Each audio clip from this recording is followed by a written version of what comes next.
CM Revanth Reddy Japan పర్యటన కొనసాగుతోంది. నిన్న రాత్రి జపాన్ చేరుకున్న రేవంత్ టీం ఇవాళ బిజీగా గడుపుతున్నారు.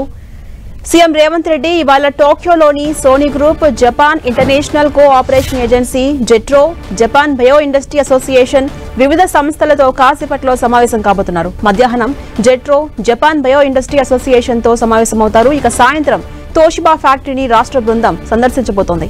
నిన్న అక్కడ భారత రాయబారి సింబు జార్జ్ సీఎం అధికారులకు ఆతిథ్యం విందిచ్చారు. టోక్యోలోని 100 ఏళ్ల నాటి ఇండియా హౌస్ లో ఇచ్చిన విందులో సీఎం రేవంత్ బృందంతో పాటు పలువురు తమిళనాడు చెందిన ఎంపీలు కూడా పాల్గొన్నారు. వివిధ అంశాలపై రాయబారి, తమిళ ఎంపీలతో సీఎం రేవంత్ చర్చించారు. ఇక ఈ నెల 22 వరకు జపాన్ లో పర్యటించే విధంగా సీఎం టీం షెడ్యూల్ ప్రిపేర్ చేసుకుంది. జపాన్ లో ప్రతిష్టాత్మకమే జరిగే ఒసాకా వరల్డ్ ఎక్స్పోలో 2025 లో సీఎం రేవంత్ రెడ్డి పాల్గొనబోతున్నారు. ఎక్స్పో వేదికగా తెలంగాణకు పెట్టుబడులను ఆయన ఆహ్వానించబోతున్నారు.